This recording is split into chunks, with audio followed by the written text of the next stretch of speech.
Picture this scenario, because I bet almost everyone watching this has felt it in the pit of their stomach at least once.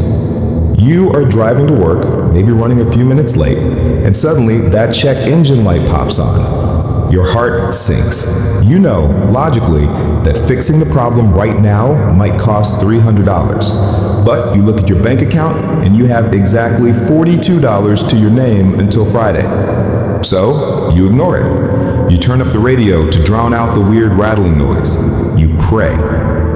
2 months go by, and because you didn't have that $300 then, the car breaks down on the highway.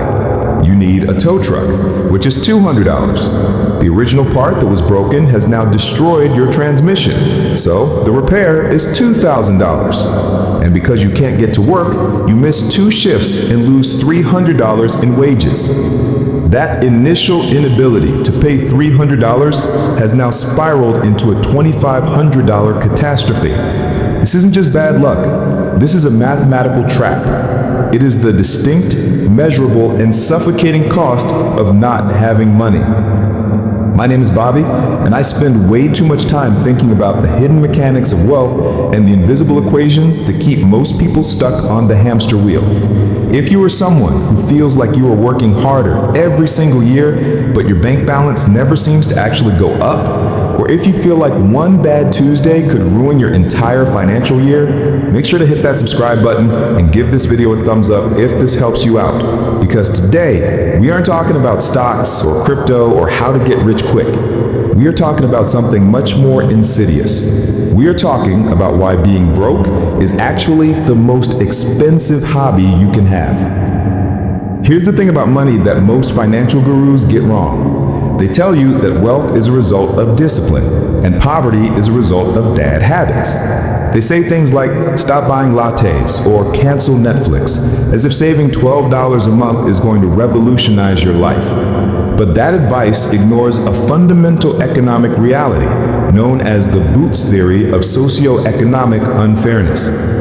The theory comes from a character named Sam Vines in a Terry Pratchett novel, and honestly, it explains the wealth gap better than most economists with PhDs. The theory goes like this. Take 2 men. One is rich, one is poor. The rich man buys a pair of $50 boots. They are high quality, leather, stitched properly. Those boots last him 10 years. The poor man cannot afford $50. He only has $10. So he buys the cheap, cardboard-soled boots. But those boots fall apart after 1 season. So the next year he has to spend another $10, and the year after that. Over the same 10-year period, the poor man has spent $100 on boots, double what the rich man spent, and yet he still has wet feet. The rich man is dry, comfortable, and $50 richer. This is the math of being poor. You are forced to pay a premium for the lack of capital. You might be thinking, okay, Bobby, that's a nice story about boots, but how does that apply to my actual life in 2025? Well, look around you. This dynamic is everywhere. Let's talk about something as basic as toilet paper. It sounds ridiculous, I know, but stay with me. If you have $50 to spare, you go to Costco or Sam's Club. You buy the mega pack of toilet paper. The cost per roll might come out to something like 50 cents. You are set for months. But if you are living paycheck to paycheck, you don't have $50 to lock up in toilet paper inventory. You have $4. So you go to the corner store or the bodega and you buy the 4-pack. The cost per roll is $1.50. You are literally paying 3 times more for the exact same product simply because you couldn't afford the bulk price. This is what we call the poverty premium. It applies to mayonnaise, laundry detergent, diapers, especially diapers, and almost every non-perishable good in your house.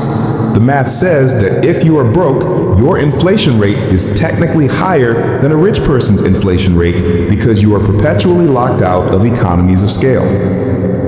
But it gets significantly darker than just groceries. Let's talk about the banking system. This is where I get genuinely frustrated because the system is designed to punish you for stumbling. If you have $10,000 in your checking account, the bank treats you like royalty. No monthly fees, free checks, maybe even a little interest, although probably not much. But let's say you are struggling. You have $20 in your account. A subscription you forgot about hits for $25. You are now negative $5. Does the bank